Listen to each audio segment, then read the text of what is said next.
wawasan Nusantara. Secara etimologis, wawasan Nusantara berasal dari kata wawasan dan Nusantara. Wawasan berasal dari kata wawas, berarti bahasa Jawa yang berarti pandangan, tinjauan, dan penglihatan indriawi.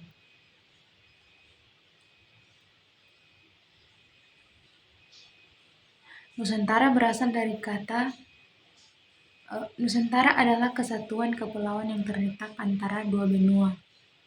Nah, yaitu benua Asia dan Australia, dan dua samudra yaitu Samudra Hindia dan Pasifik. Berdasarkan pengertian modern, kata Nusantara digunakan sebagai pengganti nama Indonesia. Nusa dan Antara, Nusa artinya pulau atau kesatuan kepulauan, Antara artinya menunjukkan letak antara dua unsur. Kedudukan wawasan Nusantara.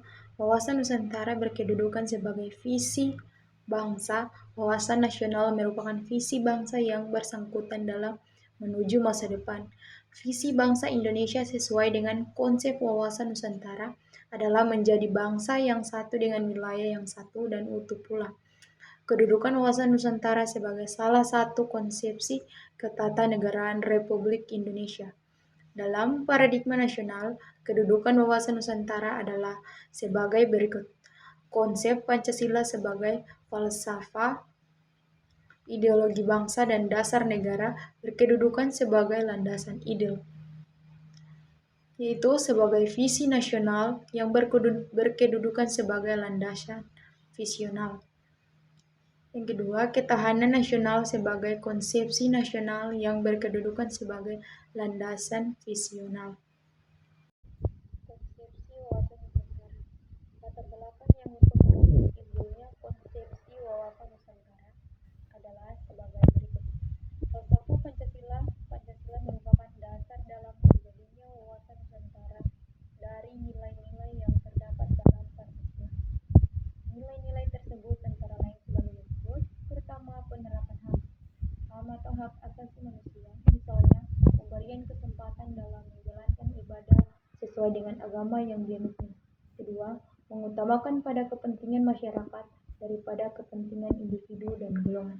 Ketiga, pengambilan keputusan berdasarkan dalam musyawarah mufakat. Selanjutnya, kita pernah memiliki wilayah yang terpisah-pisah. Secara historis, wilayah Indonesia adalah wilayah bekas jajahan Belanda. Wilayah India, Belanda. Ini masih terpisah-pisah berdasarkan ketentuan Ordonansi 1939 di mana laut teritorial Hindia Belanda adalah sejauh 3 mil. Dengan adanya ordonansi tersebut, laut atau perairan yang ada di luar 3 mil tersebut merupakan lautan bebas dan berlaku sebagai perairan internasional. Sebagai bangsa yang terpecah-pecah dan terjajah, hal ini jelas merupakan kerugian besar bagi bangsa Indonesia. Keadaan tersebut tidak mendukung kita dalam mewujudkan bangsa yang merdeka, bersatu, dan berdaulat. Untuk bisa keluar dari keadaan tersebut, kita membutuhkan semangat kebangsaan yang melahirkan visi bangsa yang bersatu.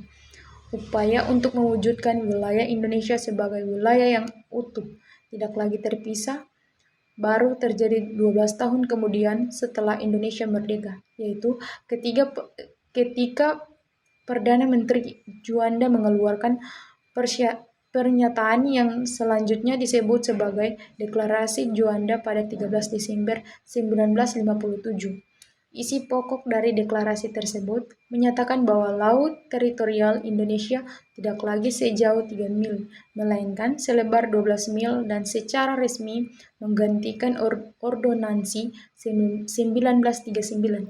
Deklarasi Juanda juga dikukuhkan dalam Undang-Undang Nomor 4/PRP tahun 1960 tentang perairan Indonesia.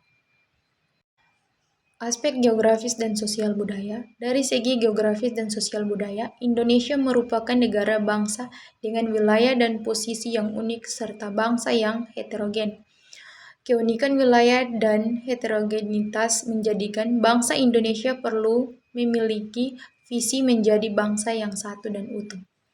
Keunikan dan heterogenitas itu antara lain yaitu 1. Indonesia bercirikam negara kepulauan atau maritim. 2. Indonesia terletak antara dua benua dan dua samudra atau posisi silang. 3. Indonesia terletak pada garis khatulistiwa. Dan kepentingan nasional. Prinsip geopolitik bahwa bangsa Indonesia memandang wilayahnya sebagai ruang hidupnya, namun bangsa Indonesia tidak ada semangat untuk memperluas wilayah sebagai ruang hidup atau Lebensraum. Salah satu kepentingan nasional Indonesia adalah bagaimana menjadikan bangsa dan wilayah negara Indonesia senantiasa satu dan utuh. Kepentingan nasional itu merupakan turunan lanjut dari cita-cita nasional, tujuan nasional maupun visi nasional. Wawasan sebagai geopolitik Indonesia.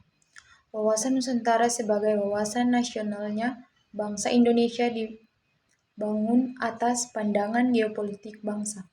Pandangan bangsa Indonesia didasarkan kepada konstelasi lingkungan tempat tinggalnya yang menghasilkan konsepsi wawasan Nusantara.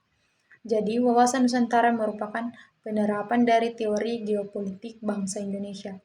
Wawasan Nusantara berasal dari kata wawasan dan Nusantara. Wawasan berasal dari kata wawas, berarti bahasa Jawa, yang berarti pandangan, tinjauan, atau penglihatan indrawi.